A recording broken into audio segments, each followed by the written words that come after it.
नमस्कार, स्वागत है आप सभी का हमारे इस खास कार्यक्रम आपका एमएलए में। मैं हूं संजय मिश्रा। मुंबई के कलीना विधानसभा क्षेत्र में हम खड़े हैं, जहां से बतौर विधायक कांग्रेस के कद्दावर नेता कृपाशंकर सिंह हैं। जी हां, वही कृपाशंकर सिंह जो कुछ दिन पहले विवादों में थे, लेकिन एक बार फिर विधानसभा चुनाव का बिगुल बज चुका है और अपने अपने विधानसभा क्षेत्र में तमाम वह प्रत्याशी जिनके अंदर चुनाव लड़ने की होड़ सी मची हुई है, वह अब बाय हुक और क्रुक युद्ध स्तर पर उतर चुके हैं जनता के बीच। और इसी मुद्दे पर आज हम बात करेंगे कि साल 2009 से लेकर साल 2014 के बीच 5 साल का अंतराल बीत चुका है। हमने लेमन न्यूज के माध्यम से मुंबई के तमाम विधानसभा क्षेत्र का जायजा लिया। वहां के जो सिटिंग एमएलए हैं, उनसे ज्यादातर जो जनता है वह असंतुष्ट दिखाई दी। कृपाशंकर सिंह के बारे में क्या ख्याल है लोगों का, ये जानने के लिए हम पहुंचे हैं। कई लोग हैं हमारे साथ। सबसे पहले ब्रायन साहब के पास जाएंगे। कॉर्पोरेटर हैं कांग्रेस के और लोकसभा चुनाव के दौरान कुछ इनके मन में जो टीस थी, ये इन्होंने बाहर निकाली थी, जिसके पास बवंडर समझ गया था। ब्रायन साहब, आपसे जानना चाहेंगे, लोकसभा चुनाव बीता, उत्तर मध्य संसदीय क्षेत्र के अंतर्गत आता है आपका यह विधानसभा क्षेत्र। प्रिया दत्त यहां से बतौर सांसद थी, लेकिन हार चुकी हैं। अब क्या कहेंगे विधायक साहब के बारे में? कृपाशंकर सिंह है। कृपाशंकर सिंह साहब ने इतने सारे काम किया कलीना विधानसभा के अंदर, मुझे नहीं लगता कि कृपाशंकर सिंह को एक उनका बाल भी बाका हो सकता है। आज अगर आप देखने जाए कलीना के अंदर इतने सारे डेवलपमेंट्स हो गए। कृपाशंकर सिंह साहब ने मुझे 2012 में टिकट इसलिए दिया कलीना से, क्योंकि बीएमसी के लायकी के जो काम थे, जैसे कलीना कुल्ला ब्रिज, तो आप देखने वाले हैं कि 5-10 दिन के वो चालू हो रहा है। कलीना तालाब जो है, जो आज 20 साल से वो बंद पड़ा हुआ काम, वो काम हमने चालू कर दिया। उसका कंपाउंड बनने का हमने कलीना मार्केट का काम चालू कर दिया। और इतने सारे मतलब आप देखिए, सीएसटी रोड का डेवलपमेंट हो रहा है, कलीना कुर्ला रोड का डेवलपमेंट हो रहा है, सुंदरनगर में 1 number road, 2 number road, 3 number road, Manipada, church road, Kalina village road, इतने सारे रोड हो रहे हैं। और इतना सारा पानी, और जो सबसे बड़ा समस्या जो था कलीना विधानसभा कलीना क्षेत्र मतलब वार्ड नंबर 84 का, वो पानी का था। और हम जब साहब ने मेरे पे विश्वास रख के मुझे टिकट दिया, हम और लोगों ने मुझे जीता के दिया इस कलीना विधानसभा में, पहला काम मेरा था उनको पानी लाने का। उस पानी लाने का काम में हम सफल हो गए। और इसके लिए मैं दावे के साथ में बोल रहा हूँ, वार्ड नंबर 84 से कलीना विधानसभा में सबसे ज्यादा लीड मैं दूंगा इस विधानसभा से, क्योंकि लोग हमारे साथ में हैं। ये वही नगर सेवक हैं जिनका नाम है ब्रायन मिरिंडा, जो किसी जमाने में बतौर अपक्ष उम्मीदवार चुनाव मैदान में दिखाई दिए थे। उसके बाद एनसीपी का इन्होंने दामन थामा था। लेकिन कहते हैं एक नेता वो होता है जो सोचता है लेकिन कर नहीं पाता, एक नेता वो होता है जो सोचता भी है और करना भी चाहता है, और तीसरा एक ऐसा भी किरदार होता है नेता का जो सिर्फ करता है लेकिन कहता नहीं। यही कारण है कि ब्रायन मिरिंडा को उस जगह से उठाकर कांग्रेस पार्टी की टिकट देने वाले कृपाशंकर सिंह साहब, जिन्होंने ये दिखा दिया कि एक व्यक्ति के अंदर यदि जज्बा हो, एक व्यक्ति के अंदर हुनर हो, तो वो क्या नहीं कर सकता। कौन कहता है कि आसमान में सुराख नहीं है, एक पत्थर तो तबीयत से उछालो यारो। और ये चरितार्थ हुआ है कलीना विधानसभा क्षेत्र में। हमारे साथ और भी कई लोग हैं, और खास करके सबसे पहले आपका नाम जानना चाहेंगे। मैं आफ्ताब मामू नाम है मेरा। कुर्ला विधानसभा के सारे लोग जानते हैं। और मैं तो ये चैलेंज के साथ बोलता हूँ कि मेरे विधायक कृपाशंकर सिंह ने जो काम कर दिया, और ब्रायन मिरिंडा हमारा नगर सेवक जो है 84 के, वो जो काम कर दिया कोई नहीं कर पाएगा। कृपाशंकर सिंह को तो कोई पा ही नहीं सकता है। दही बेचने वाला व्यक्ति अपने दही को खट्टी नहीं कहता, क्या ये समझा जाए? काम बता रहा हूँ आपको, काम मैं ये बता रहा हूँ कि ईस्ट वेस्ट का जो ब्रिज है, घाट के ऊपर से लेके बंबई तक कहीं वो नहीं था, और वो ब्रिज बन जा टर्मिनल जाने के लिए 300 रुपया लगता था। आज हम 20-25 रुपया में यहाँ से टर्मिनल, हम कांवड़िया नगर से बढ़ते हैं और टर्मिनल 20 रुपया में पहुँचते हैं। इससे बड़ा काम क्या हो सकता है? हम अपनी तमाम दर्शकों को ये बताना चाहते हैं कि जब जब चुनाव आया, तब तब चाहे वह अल्पसंख्यक समाज हो, चाहे वह उत्तर भारतीय समाज हो, इनके ऊपर सिर्फ और सिर्फ राजनीति की गई। राजनीतिक रोटियां सेकने से तमाम राजनीतिक दल के नेता बाज नहीं आए।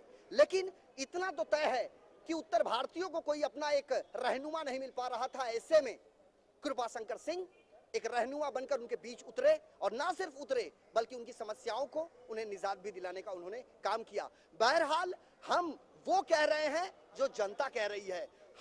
हमारा मकसद किसी को डोमिनेट करना नहीं है, हमारा मकसद किसी को नीचा दिखाना नहीं है, लेकिन हम वो तमाम तस्वीरें अपने दर्शकों को दिखाएंगे जो 5 साल के दौरान अपने अपने चुनाव क्षेत्र में जिन जिन प्रत्याशियों ने, जिन जिन विधायकों ने जो भी काम किया जनहित में, वो हम शिद्दत से दिखाएंगे। हमारे साथ यहाँ पर और भी कई लोग हैं, हम उनसे जानना चाहते हैं। नगर सेवक भी रह चुके हैं। सबसे पहले आपका नाम? मसूद अंसारी।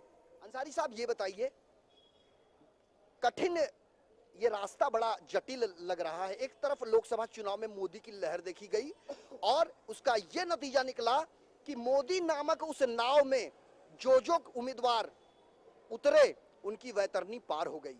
इस बार विधानसभा चुनाव है। अमित शाह साहब कहते हैं पहले राष्ट्र अब महाराष्ट्र। क्या कहेंगे, कांग्रेस के सामने चुनौतियां नहीं है? नहीं, बिल्कुल चुनौती है और हम लोग इस चुनौती का सामना करने के लिए बिल्कुल तैयार हैं। क्योंकि जैसा कि हम लोग यहाँ पे कलीना विधानसभा से एक बार हम लोग फिर से चाह रहे हैं कि यहाँ पे कृपा शंकर सिंह जी ही उम्मीदवार हो और वो लगभग होंगे ही उम्मीदवार। और उनका जो इस एरिया में आज भी, जैसे मैं वार्ड नंबर 158 से था, जो इसी क्षेत्र में कलीना विधानसभा के अंतर्गत आता है, तो वहाँ आज भी एक 20 काम डेवलपमेंट के वहाँ पे चल रहे हैं। तो इससे हम लोगों को ऐसे कोई, इस सीट पे तो ऐसा नहीं लग रहा है कि हमको कोई तकलीफ आएगी। और जैसा कि यहाँ ब्रायन ने अभी बताया कि वो वार्ड नंबर 84 से कृपा भैया को लीड दिलाएंगे, मैं भी प्रॉमिस करता हूँ कि वार्ड नंबर 158 से कृपा भैया को लीड मिलेगी और अच्छी लीड मिलेगी। उम्मीद है कि जितने भी कॉर्पोरेटर हैं, जितने भी कांग्रेस के नगर सेवक हैं, और वो यदि 175 कलीना विधानसभा क्षेत्र के अंतर्गत आते हैं तो वो अपनी पूरा दमखम लगा देंगे अपने विधायक साहब को जिताने के लिए। हमने लोकसभा चुनाव के दौरान भी उत्तर मध्य संसदीय क्षेत्र का दौरा किया था, लेकिन ज्यादातर जनता, 90% जनता जो है वह अपने सांसद महोदया को जानती ही नहीं थी। और यही कारण था कि उस चुनाव में समूल उखाड़कर फेंक दिया गया और अब पूनम महाजन की ताजपोशी हुई है बतौर सांसद। हम जानना चाहेंगे कॉर्पोरेशन में जो भी नगर सेवक हैं, लोकसभा चुनाव के दौरान हमने देखा था प्रिया दत्त से कोई संतुष्ट नहीं था। यह बात आपको माननी पड़ेगी। यदि आप नहीं मानते हैं तो यह आपकी मर्जी, चूंकि आप कांग्रेस को बिलोंग करते हैं, लेकिन हकीकत यही है कि हमने जब जायजा लिया तो लोग संतुष्ट नहीं थे। क्या अब उस असंतुष्टता से के भंवर से पार्टी अपने आप को निकाल पाएगी? बिल्कुल निकाल पाएगी। कहने का मतलब है, वो लोकसभा की बात थी, ये विधानसभा की बात है। तो कितनी भी चुनौती आन दो हमारे सामने, हम तैयार है। हमें उसका कोई टेंशन नहीं है। अभी जनहित से जुड़े मुद्दों को कृपा सिंह साहब ने जिस तरह से सुलझाया है, मसलन के तौर पे कोई एक दो उदाहरण दे दीजिए। कृपा भैया ने काफ़ी मुद्दे सॉल्व किए। कहने का मतलब है, ब्रिज का है और काफ़ी रोड का है और काफ़ी चीज़ें हैं जो आप हमसे नहीं, जनता से जाके पूछ सकते हैं, आपको जवाब मिल जाएगा उसका। जाहिर है कुछ कह रहे थे आप? हाँ, हम ये कह रहे थे कि हमारे एमएलए काम के भी एमएलए हैं और उनके जैसा सीधा आदमी, समझे आप, वो किसी भी जानवर से भी बात करने को तैयार रहते हैं। आदमी तो छोड़िए, और उन्होंने जो काम कर दिखाया है, कापड़िया नगर के ब्लॉक हुआ है, टैक्सी मैन में ब्लॉक लगा है, समझे आप, जहाँ पे जो भी काम हुआ है। और बाढ़ में जो बाढ़ आई थी, जो मैं कालीना शास्त्री नगर का रहने वाला हूँ, बाढ़ में 17 फुट पानी था। उस पानी में चड्डी पे आ करके, ये देखिए हमारे साथ ये पंडित जी मौजूद हैं, ये भी थे, और चड्डी में आकर के लोगों को 1 महीने तक, जब तक आदमी को सब नहीं दिला लिए, राशन फलाना पैसा नीचे वालों को भी मिला, ऊपर वालों को भी मिला, वो ऐसा एमएलए बॉम्बे में ढूंढने से मिलने वाला नहीं है भाई। और सुनिए, बीजेपी वाले, वो लोकसभा की बात अलग थी, ये विधानसभा है। विधानसभा में हमारा एमएलए ने काम किया है, हमारे नगर सेवक ने काम किया है, तो उसका फल उनको मिलेगा। यदि आपके एमएलए ने काम किया है तो आपके सांसद हार कैसे गए? नहीं, संसद में एमएलए में फर्क है, समझा, फर्क है। इसलिए संसद अपने बाप के नाम पे 2 मरतबा जीती। एक नहीं, 2 नहीं, 6 विधायक आपके इस उत्तर मध्य संसदीय क्षेत्र से हैं। चाहे आरिफ नसीम खान साहब हो, चाहे कृपा शंकर सिंह साहब हो, चाहे कृष्णा हेगड़े हो, चाहे अशोक भाऊ जाधव हो, चाहे बाबा सिद्दीकी हो, यही तमाम विधायक हैं। एक मिनट सुनिए, हमारी संसद जो प्रिया दत्त थी ना, 2.5 लाख वोट पाई है, 2.5 लाख, समझा, 2.25 लाख वोट, 3.25 लाख वोट में 2.5 लाख वोट सिर्फ यहाँ के मुसलमानों ने दिया है। सुन लीजिए, यहाँ के गत लोकसभा चुनाव में पूनम महाजन बड़े पैमाने पर हारी थी, वो भी विधानसभा चुनाव, झूठ बोल, इस बार वो जीती है। वो लोगों ने झूठ बोला और आप जैसे मीडिया वालों ने बहुत हाईलाइट कर दिया, इसलिए ऐसा हुआ। नहीं तो हमारे न एमपी को कोई हराएगा, ना हमारे एमएलए को हराएगा। अब 100 दिन का कार्यकाल लोग भूल गए। जान गए लोग। मिला के कदम चूम लेती है खुद बढ़ के मंजिल, मुसाफिर अगर अपनी हिम्मत न हारे। मैं अकेले ही चला था जानबे मंजिल, मैं चलता गया, लोग आते गए और कारवां बनता गया। और ये वही कृपाशंकर सिंह साहब हैं जो मुंबई के प्रदेश अध्यक्ष भी हुआ करते थे और अब वह 175 कलीना विधानसभा क्षेत्र से बतौर विधायक हैं। 5 साल बीत चुका है और जैसे कि हमने अपने तमाम दर्शकों को बताया कि जो लोकतंत्र में जनता होती है उसे जनार्दन की उपमा दी गई है। 5 साल विधायकों का होता है, 5 साल नेताओं का होता है, लेकिन एक दिन जनता का होता है। वह जनता जो चुनती है अपने उस विधायक को, अपने उस सांसद को, अपने उस कॉर्पोरेटर को, ताकि अपने से जुड़े उन तमाम समस्याओं से संबंधित वह आवाज समय समय पर बुलंद करें। लेकिन जो तस्वीर हम कलीना विधानसभा क्षेत्र में देख रहे हैं वह अब तक तो प्रबल दिखाई दे रही है। खास करके उत्तर भारतीय समाज का एक बड़ा वर्ग जिसका कोई रहनुमा नहीं है, मरता क्या नहीं करता की तर्ज पर अब वह कृपाशंकर सिंह की तरफ उसका रुझान आसानी से देखा जा सकता है। हमारे साथ और भी कई लोग हैं। आपसे सबसे पहले आपका नाम और पद जानना चाहेंगे। मेरा नाम विष्णु सरोदे है, मैं यूथ कांग्रेस डिस्ट्रिक्ट प्रेसिडेंट हूँ। यहाँ पे 175 कलीना विधानसभा जो है, यहाँ के कार्यकर्ता के चहते माननीय श्री कृपाशंकर सिंह जी और कार्य सम्राट माननीय श्री कृपाशंकर सिंह जी जो युवा को लेके साथ चलते हैं, जो युवा पूरा युवा जो विधानसभा में उनके साथ में कंधे से कंधे मिला के उनसे गए टाइम वो 12,000 वोटों से जीते थे। ये टाइम हम लोग उनको 20,000 वोटों से लीड दिलाने की हम लोग युवा ने एक ठान लिया है। और दूसरी ये बात है कि जब पालक मंत्री थे कृपाशंकर सिंह जी, तो सबसे पहला आवाज़ अगर उन्होंने झोपड़पट्टियों के लिए उठाया था, 2000 की झोपड़पट्टी का जो उन्होंने लीगलाइजेशन करवाने की जो आवाज़ उठाई थी, वो आवाज़ सबसे पहले पालक मंत्री श्री कृपाशंकर सिंह जी ने सबसे पहले उठाई थी जब वो पालक मंत्री थे, होम मिनिस्टर और पालक मंत्री थे। जब सुशील कुमार शिंदे जी यहाँ पे आए थे, झोपड़पट्टी में एक प्रोग्राम था, वो प्रोग्राम में उन्होंने रिक्वेस्ट की थी सुशील कुमार शिंदे जी से कि 2000 की झोपड़पट्टियों को नियमित कानून से नियमित करके उनको पात्र किया जाए। तो वो सिलसिला 2004 से ये चलता रहा। उससे थोड़ा वक्त हुआ, मैं अपनी सरकार से भी थोड़ा सा नाराज़ था बीच में कि मैं भी एक स्लम में रहने वाला कार्यकर्ता हूँ कि जल्दी से जल्दी वो कानून पास किया जाए, लेकिन उसमें जो अच्छी तरह से मतलब उसको कोई छोटी मोटी रुकावट थी वो पूरी करके आज 2014 में जो झोपड़पट्टी वाले वासियों को जो SRA स्कीम जो होती है, जो झोपड़पट्टियों से झुग्गी झोपड़ियों से पक्की झोपड़ी देने का जो स्कीम है महाराष्ट्र सरकार की, उसके पूर्णतः 2000 का जो झोपड़पट्टी पात्र करने का हक जो जाता है, मैं माननीय कृपाशंकर सिंह जी को देना चाहता हूं, क्योंकि उन्होंने सबसे पहला ये आवाज उठाया था। जाहिर है सबसे ज्यादा वोट बैंक यदि कहीं है तो वह झुग्गी झोपड़ियों में होता है और झोपड़पट्टियों में रहने वाले वह तमाम गरीब परिवारों के लिए सरकार ने योजना लागू की है जिसका नाम है झोपड़पट्टी पुनर्वसन योजना। लेकिन झोपड़पट्टी पुनर्वसन योजना की यदि बात करें तो जिन जिन इलाकों में इस योजना को अमली जामा पहनाया गया वहां भ्रष्टाचार का दीमक अंदर तक जा घुसा, जिसे निकालना वक्त की जरूरत है। और अब 1995 जैसे कि पहले जो नोटिफिकेशन था महाराष्ट्र गवर्नमेंट का कि 1-1-95 के दस्तावेज आपके मकानों से संबंधित है तो आप एलिजिबल हैं, आपको झोपड़े के बदले फ्लैट में बसाया जा सकेगा। लेकिन कई लोग ऐसे थे कि कई चीजों की खाना पूर्ति नहीं कर पाए, अंतत्वा गत्वा आज भी वह संक्रमण शिविर में बद से बदतर जिंदगी गुजारने को मजबूर हैं। ऐसे में एक नया कानून, एक नया कायदा, एक नया प्रस्ताव पारित किया गया है कि साल 2000 तक के झोपड़ों को पूरी तरह से संरक्षण दिया जाएगा। वाकई यह जो कायदा है वह काबिले तारीफ है। लेकिन इससे पहले हम अपने तमाम दर्शकों को बताना चाहते हैं कि मुंबई में जनता नहीं, एक भीड़ रहती है, जहां बहाव वहां बहती है, ये कभी कुछ नहीं कहती है, ये दुखों का खजाना है और गमों का समंदर है और जो इसमें से लूट कर ले जाए वो मुकद्दर का सिकंदर है।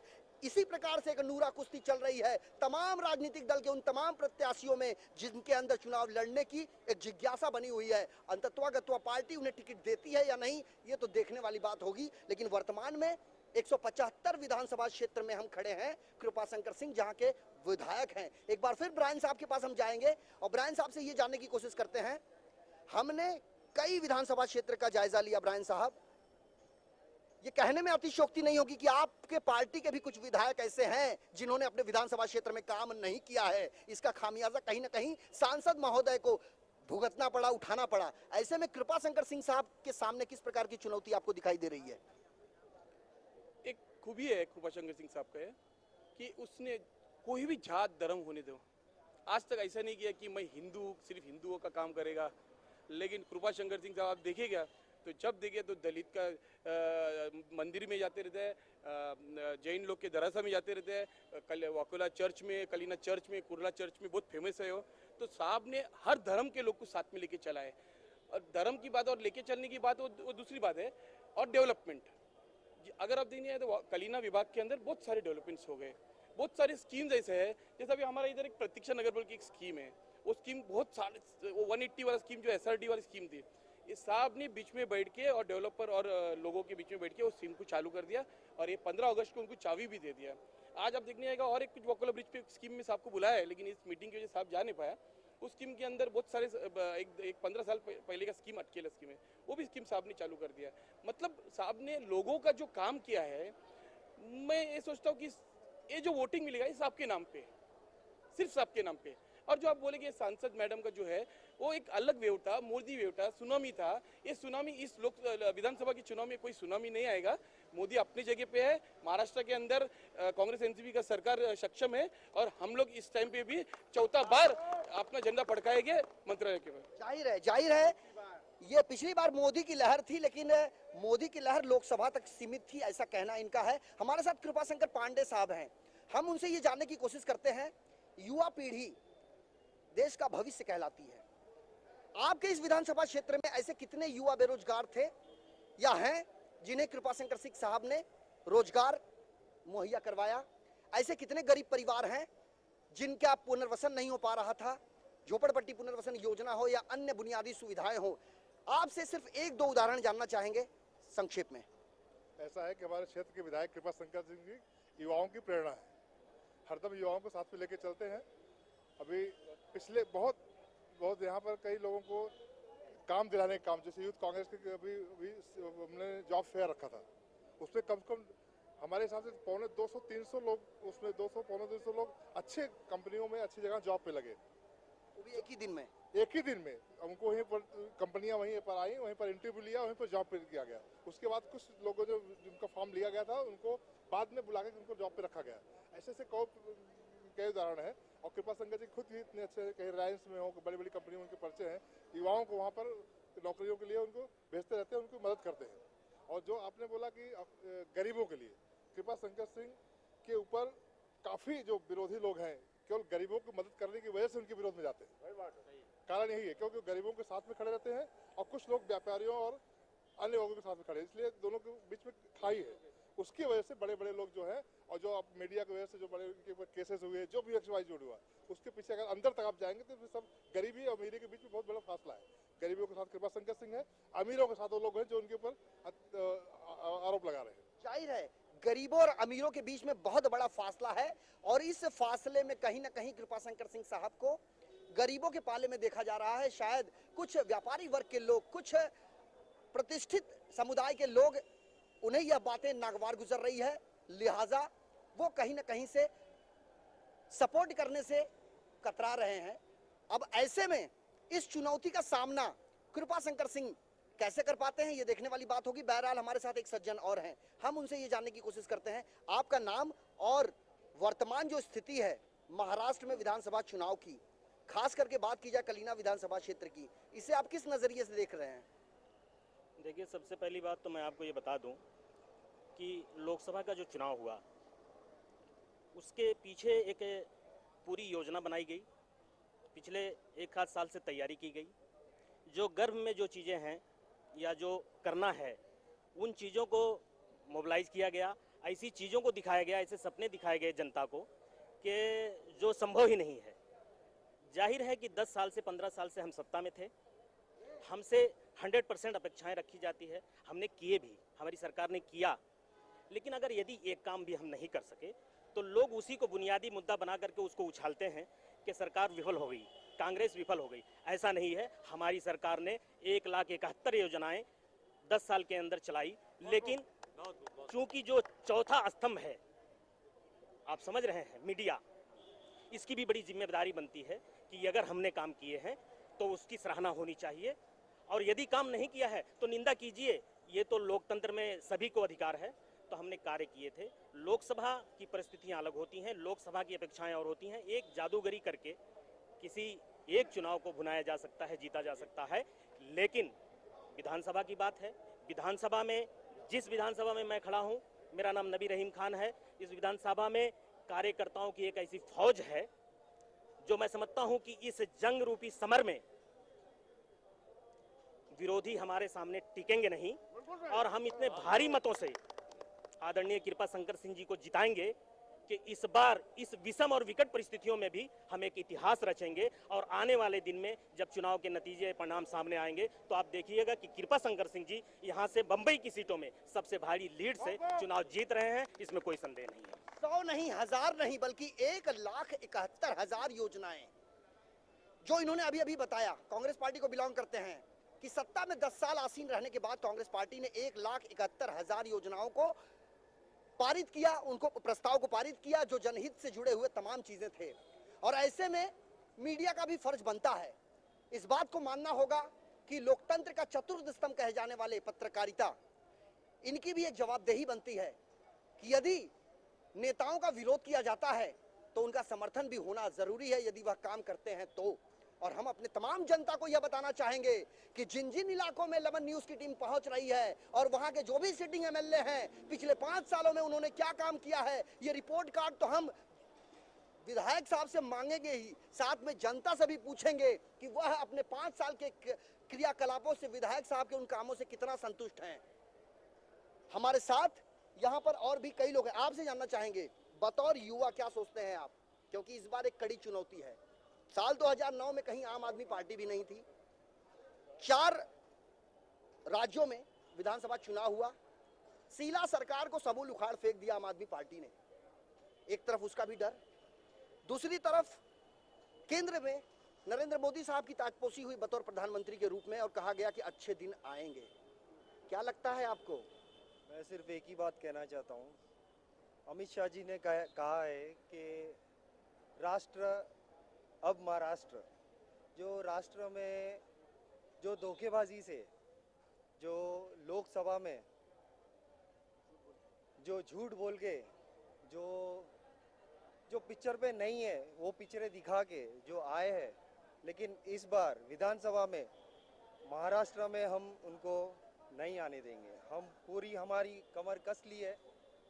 लोकसभा में जो हुआ है वो इस महाराष्ट्र में बिल्कुल नहीं होगा, राष्ट्र नहीं महाराष्ट्र में।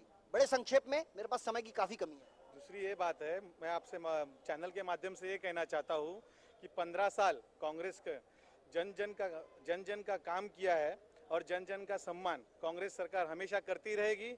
और हम सरकार में रहो न रहो, कांग्रेस सरकार हमेशा, कांग्रेस पार्टी जन जन का सम्मान करती रहेगी और उनका काम हमेशा करती रहेगी। ये मैं आपसे चैनल के माध्यम से कहना एक सवाल थोड़ा सा समझ में नहीं आता है, जनता के भी वो भी जानने के लिए उत्सुक है। मोदी साहब जहां जहां रिबन काट रहे हैं, जहां जहां उद्घाटन कर रहे हैं, जैसे उनकी केंद्र में बतौर प्रधानमंत्री ताजपोशी की गई, वैष्णो देवी के लिए वह ट्रेन के लिए झंडी दिखाया, उसकी नींव किसने रखी थी? उनका पूरा 5 साल, पूरे 60 महीने उनके उद्घाटन करते ही जाएंगे, क्योंकि जो 10 साल कांग्रेस ने काम किया है उसकी ओपनिंग करते करते ही जाएंगे। उनको काम करने की कोई जरूरत नहीं कि 10 साल जो कांग्रेस सरकार ने काम किया है सिर्फ उनकी रिबन काटते जाएंगे। और लोगों को पता चलेगा आने वाले दिनों में कि जो कांग्रेस सरकार ने कितने काम और कितने नारियल फोड़े थे, जो उनकी सिर्फ रिबन मोदी जी 60 महीना काटते रहेंगे। ये मैं आपको बताना चाहता हूँ। दिल की बात जुबान पर आ गई। मोदी साहब जहां जहां रिबन काट रहे हैं वो तमाम काम कांग्रेस का किया हुआ है, और अब उसके ऊपर क्रेडिट लेने का जो समय है, अपना कॉलर जो टाइट करने का समय है, उसको कहीं ना कहीं भुनाने की कोशिश की जा रही है। ये आरोप है, ये वक्तव्य है कांग्रेस के उन तमाम कार्यकर्ताओं का जिन्होंने सालों साल गुजार दिए इस कांग्रेस पार्टी में। जाते जाते आखिरी सवाल मिरिंडा साहब आपसे, आप जिस वार्ड के कॉर्पोरेटर हैं, वहां की जनता को कैसे तैयार कर पाएंगे, और इसके अलावा क्या भूमिका होगी आप लोगों की, उन तमाम कॉर्पोरेटर की, तमाम पदाधिकारियों की अपने इस कद्दावर नेता को जिताने के लिए? बस हमारा काम ही बोल देगा। लोगों को मालूम है कि ब्रायन मिरांडा ने कितना काम किया वार्ड नंबर 84 और कृपा शंकर साहब ने कितना सारा फंड डाला है और कितने सारे योजना किया उसने। हमको कुछ बोलने का जरूरत नहीं, सिर्फ हमारा एक ही प्रचार होएगा कि हमारा काम के ऊपर से हमको चुन के लेके आओ। अगर हमने काम नहीं किया तो हमको भी तुम लात मार सकते हैं, लेकिन अगर हमने काम किया है तो हमको बहुमत से लेके आओ। हम सच्चे दिल से बोल रहे हैं। ये भी मैं आपके चैनल के माध्यम से बोलना चाहता है कि ये जो इंटरव्यू आपने लिया एक आधा घंटे का, आप इसके अंदर कोई कटिंग मत करना। जो सच्चाई है इसके अंदर पूरा सच्चाई बताओ। अगर किसी ने नेगेटिव बोला तो नेगेटिव बताओ, किसी ने अच्छा बोला अच्छा बताओ। ये मेरा एक आपसे निवेदन है। शॉर्टकट में एक ऐसा बोल रहा हूँ, व्यंग है, जरा उसको ध्यान कीजिएगा। 56 इंच का चौड़ा सीना होना चाहिए देश के तरक्की और विकास के लिए। मैं आपके चैनल के माध्यम से ये बताना चाहता हूं कि यदि 56 इंच चौड़े सीने के साथ विकास किया जा सकता है तो देश के अपने तमाम पहलवान भाइयों को मैं कहना चाहूंगा कि पहलवानी छोड़ करके आप देश में राजनीति में प्रवेश कीजिए। देश की जनता आपका स्वागत करने की तैयार है, क्योंकि अब देश को चलाने के लिए सिर्फ 56 इंच चौड़े सीने की जरूरत है, बुद्धि की नहीं। कुल मिला के 56 इंच के सीने की बात हो रही है और उस वक्तव्य पर जो मोदी साहब ने दिए थे उस पर एक अप्रत्यक्ष रूप से तमाचा मारने की कोशिश कही जा सकती है कि 56 इंच की अगर सीना से ये देश चलता है तो तमाम पहलवानों से ये आह्वान है कि वह अपनी पहलवानी छोड़ दें, उस अखाड़े को त्याग दें और राजनीति के अखाड़े में कूद पड़े। बहरहाल विधानसभा चुनाव का बिगुल बज चुका है। सीटों के बंटवारों को लेकर अभी अंतिम निर्णय आना बाकी है। ऐसे में किन किन विधानसभा क्षेत्र में कौन कौन से उम्मीदवार खड़े होंगे, इस पर भी हमारी होगी पैनी नजर। और खास करके एक बार फिर हम मुंबई के उन तमाम विधानसभा क्षेत्र की जनता से, वोटरों से ये गुजारिश करेंगे कि आप अपने विधायक साहब से संतुष्ट नहीं हैं, यदि आपके विधायक के प्रति आपके जहन में कोई सवाल है तो टीवी स्क्रीन पर लगातार फ्लैश हो रहे हमारे नंबर पर आप हमसे संपर्क कर सकते हैं। और हमारी पूरी कोशिश होगी कि आपकी खबर बिना कट किए पूरी पारदर्शिता के साथ न सिर्फ इस टीवी न्यूज चैनल पर हम प्रसारित करेंगे, बल्कि उन अलग अलग विधानसभा क्षेत्र के मतदाताओं तक भी जाएंगे जिनके अंदर एक सुगबुगाहट सी मची हुई है। बहरहाल आज के इस सफर में इतना ही। मुझे और मेरे कैमरा पर्सन राजेंद्र पवार को दीजिए इजाजत। नमस्कार।